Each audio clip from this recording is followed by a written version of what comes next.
अस्सलाम वालेकुम नाज़रीन, मैं हूं अरसलान खोकर। आप देख रहे हैं प्रोग्राम तेजी मंदी स्टॉक मार्केट से। स्टॉक मार्केट के साथ साथ आज ज़रा बात होगी आईटी इंडस्ट्री के हवाले से। आईटी इंडस्ट्री का पोटेंशियल पाकिस्तान में बहुत ज़्यादा है। पाकिस्तान सॉफ्टवेयर एक्सपोर्ट भी कर रहा है, लेकिन जो आईटी से रिलेटेड लोग हैं उन्हें कुछ मुश्किलात और कुछ मसाइल हैं। वो मसाइल क्या हैं, उन मसाइल का तदारुक कैसे किया जा सकता है, और उस तमाम तर सिचुएशन में जब गवर्नमेंट ये कह रही होती है कि हम आईटी इंडस्ट्री का बूस्ट चाहते हैं, तो क्या गवर्नमेंट की हकीकी मानों में सपोर्ट इस इंडस्ट्री को मिल रही है या नहीं मिल रही, इस पर भी बात करेंगे। कारोबारी सिचुएशन पर बात होगी, टैक्सेशन के कुछ मसाइल है उस पर भी बात होगी, और सबसे बढ़कर इस वक्त जो सबसे बड़ा मसला बिजनेसमैन के लिए है वो है इस वक्त कंज्यूमर पावर की कमी। कंजम्पशन पावर अगर कम हो जाएगी तो बिजनेसमैन अपने बिजनेस को कैसे रन करेगा। इन तमाम तर चीज़ों पर बात करेंगे। गवर्नमेंट की मुख्तलिफ पॉलिसीज़ पर भी बात करके देखेंगे। हमारे साथ मौजूद होंगे एहसन मेहती साहब, डायरेक्टर आरिफ हबीब ग्रुप हैं। शाहिद इस्माइल साहब, नायब सदर कराची चैम्बर ऑफ कॉमर्स हमारे साथ मौजूद हैं। सुबूर मलिक साहब, सदर हैं Rawalpindi chamber of commerce and industry के। आप तीनों हज़रात का बहुत शुक्रिया। एहसन साहब, सर स्टॉक मार्केट बड़ा अच्छा रुझान दिखा रही है, 37,605 पॉइंट सर, और 319 पॉइंट्स की बेहतरी, 0.86% चेंज है। बहुत अच्छा दिख रहा है सर स्टॉक मार्केट में सब कुछ। देखें, रिकॉर्ड वॉल्यूम्स जो हैं वो आज देखे गए हैं। ये वॉल्यूम्स जो है वो हमने कोई लास्ट 3-4 इयर्स के अंदर हाईएस्ट वॉल्यूम जो है वो मार्केट दिखा चुकी है। अक्रॉस द बोर्ड जो है वो हम देख रहे हैं कि तेजी है, और जाहिर है इसके अंदर बहुत ज्यादा जो है वो कंट्रीब्यूशन कोविड केसेस का है। आई बिलीव एक अलमिया है जिसके अंदर पाकिस्तान में केसेस जो हैं वो कम बढ़ रहे हैं। ग्लोबली हम देखें तो रिकॉर्ड आज के अंदर भी जो है वो हमने देखा है कि ऐसी लैटिन अमेरिकन कंट्रीज हैं, यूएस का जो डेटा है वो इंडिकेट कर रहा है कि रिकॉर्ड एक दिन में सर्ज देखा गया है कोविड केसेस का। बट पाकिस्तान के अंदर हम देख रहे हैं कि ये बतदरीज जो है वो हमें सक्सेस हो रही है, ये डेटा इंप्रूव हो रहा है। और जो मामला थे पाकिस्तान के अंदर लॉकडाउन के लेकर, टेक्सटाइल मिल्स बंद थे, यहाँ पर एक्सपोर्ट सीमेंट की जो है वो इम्पैक्ट करी थी, अब वो डेटा इंप्रूव इस तरह से इस मेज पर आ गया है कि वो रिकॉर्ड डेटा जो है सीमेंट की डिस्पैचेस का नजर आ रहा है। यूरिया प्राइसेस काफी ज्यादा बढ़ चुकी हैं। इंटरनेशनली हमने देखा ऑयल प्राइसेस जो $19 तक आ गई थी, वो अब $40 को क्रॉस कर गई हैं ऑयल प्राइसेस। इसका भी हम देख रहे हैं कि अक्रॉस द बोर्ड जो है वो और फिर जाहिर स्टेट बैंक की तरफ से हमने देखा कि नेशनल सेविंग स्कीम्स जो हैं उसके अंदर जो है वो इंस्टीट्यूशंस की एक्टिविटी को खत्म करके, तो वो इंस्टीट्यूशन अब इक्विटी मार्केट में सरगर्म होते हुए हमें नजर आए। पॉलिसी रेट का कट होना ये 13.25% से अब 7% तक, आई थिंक कि नो बडी वॉज एक्सपेक्टिंग कि इतना जो है एग्रेसिव रोल स्टेट बैंक की तरफ से आता। और फिर हमने देखा कंस्ट्रक्शन के जो पैकेजेस हैं ओवरऑल सीमेंट सेक्टर को उसने हेल्प किया। अब बैंकिंग सेक्टर की जो 5% जो पोर्टफोलियो एलोकेशन है वहां पर जो है वो इस कंस्ट्रक्शन सेक्टर को मुक्तस कर दिया गया है। तो आई थिंक कि अक्रॉस द बोर्ड जो है वो हेल्प आई है, कुछ गवर्नमेंट की तरफ से कंस्ट्रक्शन सेक्टर को लेकर, फिर कुछ स्टेट बैंक की तरफ से। अगर हम देखें इंडिपेंडेंट इदारा है, वहां पे पॉलिसी रेट जाहिर है उसने कट किया है कॉन्ट्रैक्शन देखते हुए। आगे जाहिर है पाकिस्तान में नजर आ रहा था कॉन्ट्रैक्शन हो रहा था, अब 1% ग्रोथ की प्रोजेक्शन जो है आईएमएफ की तरफ से है, और वी आर एक्सपेक्टिंग कि पॉजिटिव ग्रोथ जो है वो जाहिर इस मोमेंटम को जो मार्केट का है, स्पेशली वॉल्यूम्स भी बढ़ गए हैं, इंडेक्स भी जो है वो हमने देखा है कि 3-4 हफ्तों के अंदर जो है वो 3 से 3,500 पॉइंट का जो है वो इंक्रीज इसके अंदर आया है। और आगे भी जो हम देख रहे हैं कि अर्निंग सीजन है, इसमें हमें कुछ सेक्टर्स में स्पेशली जो बैंकिंग सेक्टर है अगर हम देखें, या एनर्जी पावर सेक्टर आता है, उसके जो रिकॉर्ड्स हैं वो रिकॉर्ड रिजल्ट जो है वो इस वक्त हमें नजर आएंगे। पे आउट्स भी बहुत बेहतरीन नजर आएंगे। तो आई थिंक कि एक मुस्बत ट्रेंड जो है वो मार्केट में देखा जा रहा है, बट उसके साथ जो कुछ नेगेटिविटी है उसको हम नहीं इग्नोर कर सकते। जिस तरह से बैंकिंग सेक्टर में पे आउट्स की में जो है डिविडेंड पे आउट्स के लिए जो है स्टेट बैंक ने रोका हुआ है इस वक्त बैंकिंग सेक्टर को, स्पेशली इन 2 क्वार्टर्स तक कि पे आउट जो है बैंकिंग सेक्टर में नजर नहीं आएंगे। फिर इसके अलावा हम जो देख रहे हैं कि एक्सपोर्ट्स के अंदर हमारी कमी है, उसको भी जो है वो हम इग्नोर नहीं कर सकते। जो पावर क्राइसिस पाकिस्तान में है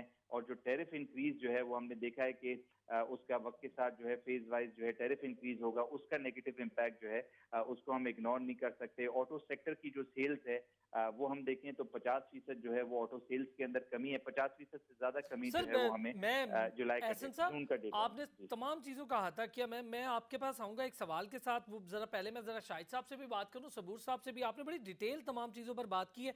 ऑटोमोबाइल सेक्टर पे आपने बात की, 3800 के करीब जो मई लॉकडाउन के अंदर कारोबारी सरगर्मियां गिरी हैं, वहां पर 3800 यूनिट्स सेल हुए ऑटो सेक्टर के, जबकि ये 15,428 यूनिट्स लास्ट ईयर के थे, उसके मुकाबले में कुछ नहीं, लेकिन उसके बावजूद हुए। प्राइसेस बढ़ी हैं गाड़ियों की, इसके क्या तमाम असरात होंगे, ये भी आपसे मैं सर जानता हूँ। पहले ज़रा सबूर साहब, सर कैसे हैं? अस्सलाम वालेकुम जी, हाउ आर यू? आप वालेकुम खैरियत से हैं? अस्सलाम। ठीक हैं? सर मैं चाह रहा था आज जरा बहुत सारी इंडस्ट्री पे हम बात करते हैं, तो क्यों ना जरा आईटी रिलेटेड इंडस्ट्री पर बात करें। आप जी रावलपिंडी चेंबर ऑफ कॉमर्स बड़ा मुतारिक रहा। मुझे याद है कि जब ऐवान सदर में तकरीब हुई थी, तो जो आपके पुराने सदर हैं शाहिद साहब, उन्होंने बड़ा जोशो खरोश के साथ आईटी सेक्टर के लिए बात की थी। वहाँ पर प्रेसिडेंट ने भी बात की, असद उमर साहब ने भी कुछ बात की, लेकिन खातिर खा नताइज कोई आए नहीं। मैं जानना चाह रहा हूँ सर, मुसीबतें क्या हैं आईटी सेक्टर के लिए?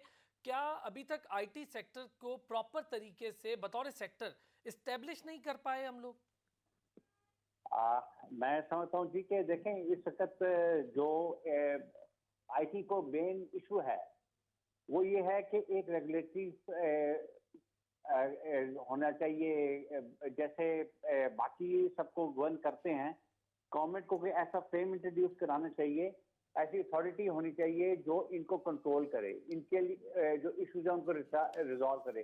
जैसे ड्रैब बनाई गई, देखिए इसमें बहुत जरूरी है कि एक रेगुलर अथॉरिटी होनी चाहिए जो इनको गवर्न करे, इनके इश्यूज को रिजॉल्व करे और इनके लिए आसानियां पैदा करें। आप इस वक्त करंटली देख लें कि हमारी जो अपना BSTP है, ये सारा इनका फोकस एक्सपोर्ट की तरफ है। इसके साथ इनको एक रेगुलेटरी अपना जो एक पोर्टफोलियो दे दिया गया है, उसमें मैं नहीं समझता कि ये उस तरह काम कर सकते हैं। एक अथॉरिटी बनानी चाहिए ताकि हमारी जो आईटी इंडस्ट्री है इसमें बहुत पोटेंशियल है और हमें इससे फायदा उठाना चाहिए, जो कि हमारी गवर्नमेंट को शायद, I don't know why, government इसके ऊपर वो फोकस नहीं दे रही जो होना चाहिए जी। शाहिद साहब सर, आपका इनपुट चाहूँगा इस पर। आईटी रिलेटेड आप बड़ी नॉलेज भी रखते हैं, इस पर बात भी करना चाह रहे थे। मैं चाहूँगा सर, कुछ चीज़ें हैं जैसे इंटेलेक्चुअल प्रॉपर्टी प्रोटेक्शन वाला मामला है, लीगल फ्रेमवर्क है ई कॉमर्स का, फिर टेक्नोलॉजी पार्क्स और इंक्यूबेटर्स की कमी है, अनअवेलेबिलिटी ऑफ इंटरनेट है, इनएडिकेट एजुकेशन कैपेसिटी है आईसीटी यानी इंटरनेट और कंप्यूटर टेक्नोलॉजीज़ के अंदर। ये बहुत सारे रीज़न है पाकिस्तान में कि आईटी इंडस्ट्री उस तरह फ्लरिश नहीं कर रही। बिस्मिल्लाहिर्रहमानिर्रहीम। On behalf of Karachi chamber of commerce मैं सबको सलाम कह रहा हूँ, मेरे सबूर भाई को, मेरे मेहनती साहब को और आपको। देखिए जी, आईटी से रिलेटेड जो मैं सबूर साहब की एक बात को आगे बढ़ाऊंगा कि हमारे पास एक है रेगुलेटरी, ऐसा नहीं है, पाकिस्तान टेलीकॉम अथॉरिटी PTA है जो कि इस आईटी की इंडस्ट्री को रेगुलेट करती है। लेकिन रीजन ये है इस वक्त हमारे पास पॉलिसीज का फुकदान है। इसके बावजूद भी हमारे आईटी के जो हमारे इंजीनियर्स हैं, जो हमारे यंगस्टर्स हैं, उन्होंने लास्ट ईयर तकरीबन कोई $1 बिलियन का एक्सपोर्ट किया है यहाँ से, जो कि एक बहुत अच्छी रीजनेबल अमाउंट है। लेकिन इससे कहीं ज्यादा पोटेंशियल है। इस वक्त इंडिया जो है, हमसे जितना हमारा बजट की जो वैल्यू है उतनी अमाउंट का वो सॉफ्टवेयर और हार्डवेयर एक्सपोर्ट कर रहा है। मैंने आपसे बताया कि तकरीबन $1 बिलियन का रहा है। बेसिकली जो हमारे पास प्रॉब्लम आ रहा है, जो आईटी सेक्टर के अंदर जो हमारे इंजीनियर्स हैं उनको आ रहा है उनकी पेमेंट्स की और रीपेमेंट्स के इशू। इसमें मैं आईटी रेगुलेटरी से, हमारी मिनिस्ट्री ऑफ फाइनेंस से और हमारे जो स्टेट बैंक के गवर्नर है उनसे मैं उनकी मदद चाहूंगा कि ये बहुत बड़ा पोटेंशियल है कि हमारी जो रेमिटेंसेस होती हैं, जो हमारी पेमेंट्स के तरीकेकार हैं, जो हमारी जो सख्त पॉलिसीज हैं स्टेट बैंक की वजह से, उसमें जो यंगस्टर्स या जितने भी आईटी की कंपनीज हैं वो अपनी पेमेंट ना भेज सकते हैं ना ला सकते हैं। ना ही हमारे पास एक इंटरनेशनल फोरम है पेटेल का, हम लोग पेटेल के अंदर भी इस वक्त जो है रजिस्टर्ड नहीं है, जो कि जिसकी बहुत सख्त जरूरत है इस वक्त। जब तक हमारा ये इशू क्लियर नहीं होगा, इस वक्त $1 बिलियन का ऑफिशियली हमारे पास है, लेकिन बहुत सारी हमारी जो एक्सपोर्ट हुआ है उसकी पेमेंट हमें डायरेक्ट हमारे पास नहीं आ रही और वाया दुबई और दूसरी जगहों से ट्रांसफर होकर आती है due to our stringent policies of State Bank. मैं स्टेट बैंक से आपके इस प्रोग्राम की तवज्जो से रिक्वेस्ट करूंगा कि इसकी प्रॉपर पॉलिसी बनाई जाए ताकि इसके अंदर ईज आउट हो। और इसके अंदर मैं समझता हूँ $1 बिलियन जो डॉलर हुआ है, हम कहीं $10-20 बिलियन पर जा सकते हैं अगर हमें प्रॉपर पॉलिसीज दी जाएं। बिल्कुल ठीक बात है। अगर फॉरेन हम जो पॉलिसीज हैं उनको देखें आईटी रिलेटेड, उनमें और पाकिस्तान में सिर्फ सबसे बड़ा फर्क ये है कि बैंक्स हर्डल मैं खत्म यही होनी चाहिए। जब तक बैंक्स की हर्डल खत्म नहीं होंगी, हमारा आईटी का एक्सपोर्ट नहीं बढ़ सकता। मैं शाहिद साहब यही बात करने लगा था कि जहां पर आपके पेमेंट्स के इश्यूज होते हैं वहां पर फिर पूरी दुनिया में हम आईटी के जो सॉफ्टवेयर्स हैं उसके मामले में एक्सपोर्ट करने में दिखाई तो देते हैं, लेकिन जब डेटा कलेक्शन होती है तो मैं बड़ा हैरान हुआ। मैं रिसर्च कर रहा था इस डेटा कलेक्शन पे, तो डेटा कलेक्शन के अंदर हम पूरी दुनिया में जो आईटी में अपना इनपुट दे रहे हैं वो सिर्फ 1% है, जबकि ऐसा नहीं है, हम इससे बहुत ज्यादा दे रहे हैं। लेकिन चूंकि वो लीगलाइज नहीं है, वो उस तरह से उसकी डेटा कलेक्शन नहीं हो रही, जो कि खुद डेटा कलेक्शन की सबसे बड़ी इंडस्ट्री है, उसकी अपनी डेटा कलेक्शन नहीं हो रही। अजीब सा ये मामला, इस पर मैं बात करूंगा। एहसन साहब। और जो जी शाहिद साहब कहें। अच्छा, इसमें थोड़ी एक और मजीद बात बढ़ाना चाहूंगा एहसन साहब के जाने से पहले कि देखिए, इस वक्त ड्यू टू कोविड-19 पूरी दुनिया के डायनामिक्स चेंज हो चुके हैं। इस वक्त मोस्टली कंट्रीज, मोस्टली ऑफिसेज जो है वर्क एट होम कर रही हैं। पाकिस्तान में जो हमारी बैंडविड्थ की रिक्वायरमेंट थी, वो भी तकरीबन 25% उसके अंदर ग्रो आया है। हर घर को इस वक्त हमारे टर्म्स में हम जीपॉन प्रोजेक्ट कहते हैं, उर्फ हम इसको कहते हैं फाइबर टू द होम। हर घर को फाइबराइजेशन की जरूरत है और उसको बैंडविड्थ की जरूरत है। जब तक आप इनको प्रॉपर बैंडविड्थ नहीं देंगे, उस वक्त तक जो है आपकी कोई भी जो ये ट्रिपल प्ले सर्विस होती है, डाटा ट्रांसफर होता है, वॉइस होती है, ये पिक्चर्स होती है, ये ट्रांसफर्स नहीं हो सकती। इसके लिए हमें चाहिए फाइबराइजेशन। इसके लिए मैं गवर्नमेंट से, हमारा एक बहुत बड़ा यूनिवर्सल सर्विसेज फंड है जिसके अंदर बिलियंस ऑफ रुपीस पड़ी है। जितने टेलकोज हैं पाकिस्तान के, वो अपनी इनकम का कुछ परसेंट जो है उसमें जमा करते हैं और बिलियंस की ऑफ रुपीस में है। तो मैं यूनिवर्सल सर्विसेज फंड से रिक्वेस्ट करूंगा, जिस तरह इंडिया ने किया, इंडिया का भी इसी तरह यूनिवर्सल सर्विसेज फंड है, उन्होंने अपने हर जिले, हर तहसील, हर गांव में फाइबराइजेशन कर दिया है। जब फाइबराइजेशन हुई, उनको बैंडविड्थ मिली, वो नेट पर आए और जो है उनकी चीजें बहुत फास्ट हो गई और बहुत ज्यादा इसके अंदर उन्होंने प्रोग्रेस किया एज कंपेयर टू अस। बिल्कुल ठीक है। मैं ये जो पॉइंट्स हैं इन पर आपसे दोनों हजरात से दोबारा आता हूँ और बात करता हूँ। एहसन साहब, सर गाड़ियों की आप बात कर रहे थे, ऑटोमोबाइल सेक्टर में बड़ी तेज़ी से गिरावट आई है। उसकी बहुत सारी वजूहत हैं सर। जहाँ पर आपको याद होगा कि हम बात करते थे जो टैक्स पेयर्स हैं और नॉन टैक्स पेयर्स हैं उनके बीच में जब मामलात बने, वहाँ से ये मामला चला, गाड़ियाँ बड़ी तेज़ी से डिमांड में कमी हुई। अब तो ज़ाहिर है कोरोना वायरस की वजह से सरगर्मियाँ ही रुक गई हैं, लेकिन सर गाड़ियों की कीमतों में भी इजाफा हुआ है। ये भी एक बड़ी वजह हो सकती है जो गाड़ियों की खपत है उसमें कमी की।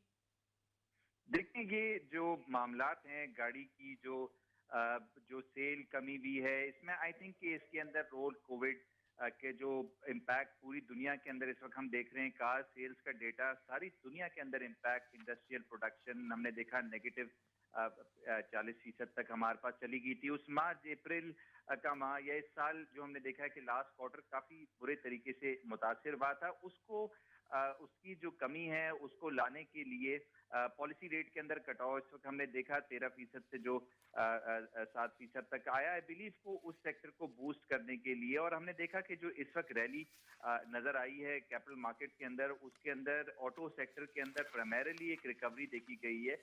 उसके अंदर बहुत सारे रीजंस हैं उसके। जिस तरह एक तरह इंटरेस्ट रेट जो है वो अब हम कट हो गए हैं, तो जाहिर है ऐसी फाइनेंसिंग जो बैंक फाइनेंसिंग होती है गाड़ी को परचेज करने के लिए, वो फिर इसमें ऑटो प्राइसेस का इंक्रीज होना, रुपी जाहिर है उसका गिरना इस सेक्टर के लिए इतना मुस्बत नहीं साबित होता, बट यूजुअली जो ऑटो प्राइसेस है उनका इंक्रीज रुपी की डिवैल्यूएशन या डेप्रिसिएशन से जो है मुंसलिक है, और आई थिंक उसको देखते हुए ऑटो प्राइसेस के अंदर इंक्रीज आए। अब हम इस वक्त देख रहे हैं कि काफी ऐसी हाई रेंज के अंदर ऑटो मौजूद है, कार जो इस वक्त कौन पर हम देख रहे हैं कि हाई रेंज पर वो इस वक्त चल रही है, ना दस्तयाब भी नहीं है। प्रोडक्शन के जो नंबर्स हैं वो बढ़ चुके हैं, दोबारा से इंक्रीज हो रहे हैं, और हम देख रहे हैं कि एटलीस्ट कैपिटल मार्केट के अंदर इसका इम्पैक्ट। फिर हमने साथ में ये भी देखा कि रिसेंटली जो एफडीआई का डेटा पाकिस्तान का, आई थिंक कि पिछले 10 सालों के अंदर $2.5 बिलियन जो है वो आ जाना, ये एक दोबारा से इंडिकेशन है जून 30 इस साल का, जो कि जाहिर है इस वक्त इस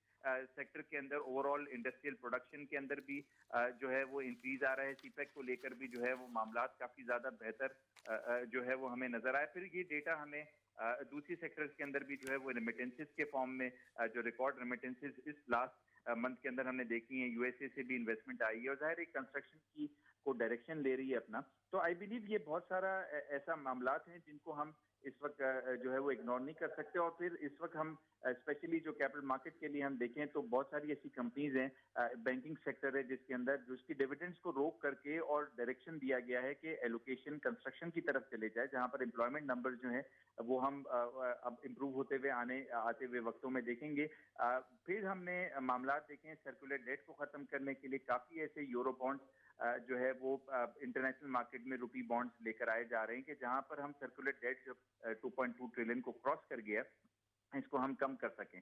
तो आई थिंक कि काफी हद तक मामला जो हैं वो कंट्रोल में लाने की कोशिश की जा रही है, बट चैलेंजेस जो हैं वो मामला से ज्यादा जो है वो हमें नजर आ रहे हैं। और जाहिर है जिसमें हमने अपेरेंटली देखा कि हमारी जो foreign portfolio investment Pakistan market का रुख कर रही है वो बतदरीज उसमें हमें कमी देखी जा रही है। फॉरेन सेलिंग मौजूद है, लोकल इंस्टीट्यूशन जो हैं वो सपोर्ट कर रहे हैं मार्केट को, और उसकी वजह जिस तरह से मैंने बताई एनएसएस रेट का कट होना इंस्टीट्यूशन को जो है मार्केट की तरफ, और फिर अर्निंग सीजन भी अपना एक रोल जो है वो प्ले करता है जिसमें मार्केट जो है वो नॉर्मली आउट परफॉर्म करती हैं। और फिर हमने देखा कि इंटरेस्ट रेट भी जो कम हुए हैं उसकी वजह से जो इन्वेस्टर है उसको कैपिटल मार्केट जो है वो बाहर रही है। तो आई बिलीव कि बहुत सारे ऐसे मामला हैं जहां पर इन्वेस्टर इंटरेस्ट जो है दोबारा से कैपिटल मार्केट की तरफ आ रहा है, और इसके अंदर जो है मेजर रोल स्टेट बैंक का भी है जो पॉलिसी रेट के अंदर कट जो है वो आया, और फिर उसके बाद जो है वो मार्केट की तरफ जो है वो फंड्स आए। सबूर साहब, चैलेंजेस की बात एहसन साहब भी कर रहे हैं, शाहिद साहब ने भी की। मैं चाहूँगा ज़रा दो चार वो चैलेंजेस जो इस वक्त आईटी इंडस्ट्री फेस कर रही है। मैं आईटी इंडस्ट्री पे आज इसलिए भी कि बहुत से लड़के लड़कियां इतनी तेज़ी से डिग्रीज ले रहे हैं, उनके लिए कोई ना कोई प्लेटफॉर्म, कोई ना कोई स्कोप होना चाहिए आईटी रिलेटेड। हमारे यहाँ दो मामला हैं, एक एजुकेशन आईटी की और दूसरा जो आईटी रिलेटेड इंडस्ट्री की नीड्स हैं। क्या ये दोनों चीज़ें एक साथ चल रही हैं या फिर हम सिर्फ पढ़ा रहे हैं और ये नहीं देख रहे कि दुनिया भर में जो ज़रूरत आईटी इंडस्ट्री की डिमांड मांग है वो पूरी कर पाते हैं या नहीं कर पाते। दूसरा सर, अनअवेलेबिलिटी ऑफ इंटरनेट, जिसका जिक्र शाहिद साहब ने भी कर दिया बड़े टेक्निकल टर्म्स में। अनअवेलेबिलिटी ऑफ इंटरनेट ये कितना बड़ा मसला है हमारे लिए और हमारे नए नौजवान नस्ल के लिए? नहीं, आप बिल्कुल, मैं शाहिद साहब के साथ एग्री करूंगा कि देखें इस आईटी हमारी ऐसी इंडस्ट्री है जिसको हमें हर सूरत जो है बूस्ट करना है, और यहाँ से हम बहुत बड़ा एक रेवेन्यू इकट्ठा कर सकते हैं अगर हम इसके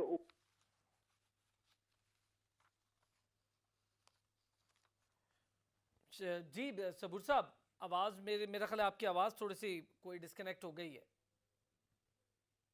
अच्छा, मैं शाहिद साहब की तरफ जाता हूँ। शाहिद साहब, सर ये दो चीज़ें आपसे, अनअवेलेबिलिटी ऑफ इंटरनेट और दूसरा हम जो एजुकेशन दे रहे हैं, क्या वो एजुकेशन कोई गैप बना रही है आईटी की नीड्स जो है पूरी दुनिया में आईटी इंडस्ट्री की उनमें और एजुकेशन में, या फिर हम उस पर पूरा उतर रहे हैं? जी देखिए, आपने जो अनअवेलेबिलिटी ऑफ इंटरनेट की बात की है, देखें हमारा फ्यूचर आगे जो अगले वक्तों के अंदर जो भी काम होगा वो सारा आर्टिफिशियल इंटेलिजेंस के ऊपर है। Can you hear me Arsalan? आवाज आ रही है मेरी? यस, आपकी आवाज आ रही है सर। देखिए आगे अब इस वक्त सारी चीजें जो हैं आर्टिफिशियल इंटेलिजेंस पर चली गई हैं, डिजिटलाइजेशन के ऊपर चली गई हैं। अगर आपके पास मैं समझता हूँ बंदूक है और उसका बुलेट नहीं है तो आप वो काम नहीं कर सकते। आप उस बंदूक से कुछ भी फायर नहीं कर सकते। यही चीज हमारी इंटरनेट है। अगर आप बैंडविड्थ सर्विसेज नहीं देंगे, आप हमारे जितने भी टेलकोस हैं उनको देखें, सबसे बड़ा इस वक्त प्रॉब्लम हमारे टेलकोस को ये आ रहा है कि वो जब अपनी जो केबल की जो लेइंग के लिए जाते हैं internet service fibre to the home के लिए, तो हमारे जो राइट ऑफ वे के जो चार्जेस हैं स्पेशली हमारे अर्बन एरियाज के अंदर वो इतने ज्यादा है कि कहीं से भी जो जीपॉन प्रोजेक्ट है, फाइबर टू द होम का प्रोजेक्ट है, वो प्रॉपरली अडॉप्ट नहीं किया कर पाता। मैं गवर्नमेंट से इस सिलसिले में जो आपकी दो बातें हैं बड़ी वैलिड है कि एक तो ये कि जो हमारी जो टेलीकॉम अथॉरिटी है वो मिनिस्ट्री ऑफ एजुकेशन के साथ मिलके इसकी एक आईटी की इसकी प्रॉपर पॉलिसी बनाई जाए। तानिया साहिबा भी इस वक्त आई हुई है जो कि आईटी की बड़ी एक्सपर्ट है। मैं समझता हूं कि हमारा फ्यूचर, देखें हमारे पास ठीक है टेक्सटाइल की एक्सपोर्ट है, लेकिन टेक्सटाइल से हटकर अब हमें आईटी और इंजीनियरिंग इंडस्ट्री के ऊपर आना पड़ेगा। हमें लोकल इंडस्ट्रियलाइजेशन पर जाना पड़ेगा, अदरवाइज हमारा सर्वाइवल नहीं हो सकता। बिल्कुल ठीक है। मैं एक छोटा सा ब्रेक लेता हूँ, ब्रेक से वापस आऊंगा तो एहसन साहब, सबूर साहब और शाहिद साहब हमारे साथ मौजूद होंगे। कुछ दीगर मामला हैं जिस पर बात करेंगे, बिजनेस के ओवरऑल सिचुएशन और इस वक्त जो स्ट्रक्चर बिजनेस का हो सकता है उस पर भी बात करेंगे एक ब्रेक के बाद।